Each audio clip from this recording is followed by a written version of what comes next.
fundamentals. Do you have any fundamentals? Hello everybody, my name is Mocha Lite, and I am a New York City drag performer, party host, and all-around gorgeous monster.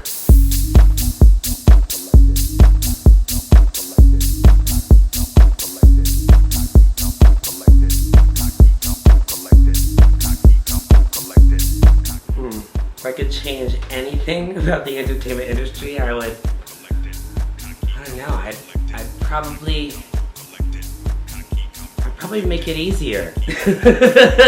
I'd make it just a little bit easier, not too much, but just enough for that there was a little more openings for a few more diverse voices in the entertainment industry. Poppy's on point, poised perfection. The thing I love most about being a drag queen is being in full control. I get to show up to work as anything I want. I could show up to work, tomorrow night, later tonight, as a sea monster, and my boss can't tell me no. I can fully actualize any vision, any idea, any dream, any weird, inclination I might have, and I can get paid to actualize it on stage.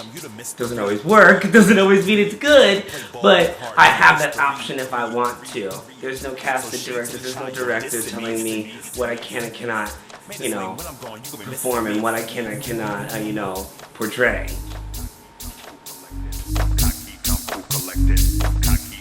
Do you have any? I grew up in New York, and I came to my first Pride Parade around 16 years old, and I snuck into my first gay club, and I saw this very weird world I had never experienced before. And I was dancing up on a booth, and some manager came up to me and asked me if I would come back and dance again for them, because I'm a dancer, performer, and I neglected to tell them I was far too young to be in the space.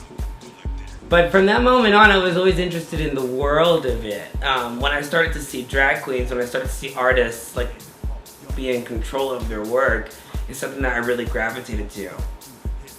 But I would probably say just the natural homosexual need to be with your kind in a watering hole.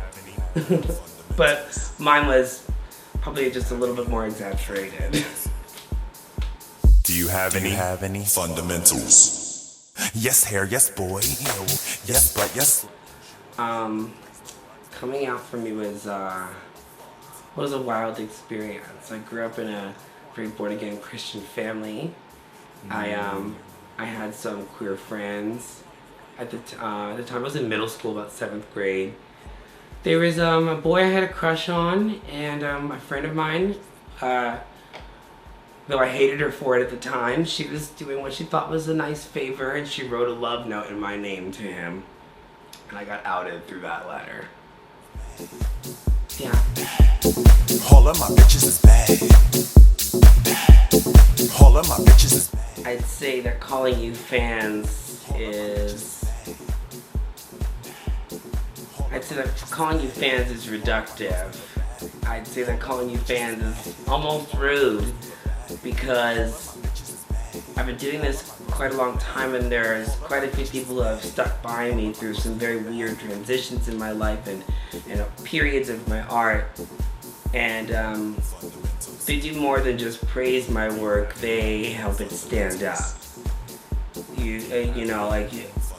Being an artist is probably one of the hardest jobs besides a mother out there, and it's tough to stand on yourself a lot. So these people, I wouldn't call them fans. I would say thank you. Thank you for holding me up. Thank you for being the crutch that creates this thing that you see before you that thankfully you enjoy.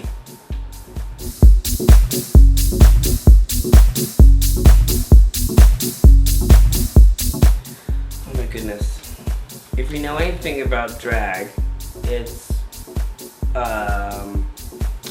a Jenga tower of embarrassing moments. You look at very experienced queens, and they're that full Jenga tower that no one's played yet. But they always have an option and an ability and the potential to fall at any moment. drag is just very much built on that. I mean, I've had some great fun moments. One of my first times performing many years ago on Fire Island. I won't even tell you how many years ago actually. But I was feeling myself walking out into the crowd, and there was a two-story staircase, that led down to a pool, and I stopped at the top of it, took one step out, and slid the entire way down in front of a large crowd of people, popped up, and pretended that no one saw, and just walked straight to the bar and got myself a shot. Do you have any fundamentals? Do you have any fundamentals? I would imagine something rare, but I also like the idea of something accessible and familiar. Maybe something like a dragon fruit. Probably never had it before, but you've heard of it. And you'll be surprised as to how good it is. And how weird it is when you cut it open.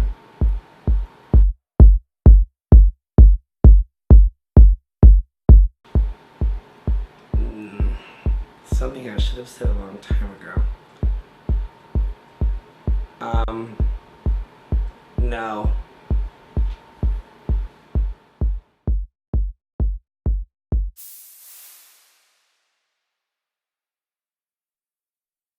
I'm doing Giant Fest because Will Sheridan is probably one of the more prolific and serious artists I've seen in the black queer music world that I've personally met in a very long time. He inspires me, and anything he does I want to get my hands into, pretty much. Fundamentals. Do you have any fundamentals? Oh my goodness. This crowd is going to lose their minds. This is just gonna be so off the chain. Yes.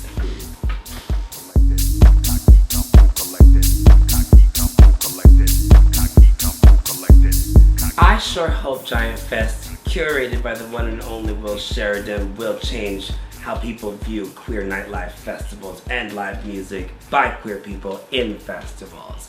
I don't think there's a better person to head off this, and I don't think that there's a better person to lead this charge. I can't wait to be right there and watch it all happen, because I know it's gonna happen. Poppy's on point, poised perfection. Professor of the words, my profession. First place with the facts, no second guessing. And I'm cool. I school. Hey everyone, I'm Mocha Lite, and you'll see me at Giant Fest August 30th and 31st. Who's really illa? Come kiss King Kong, gorilla.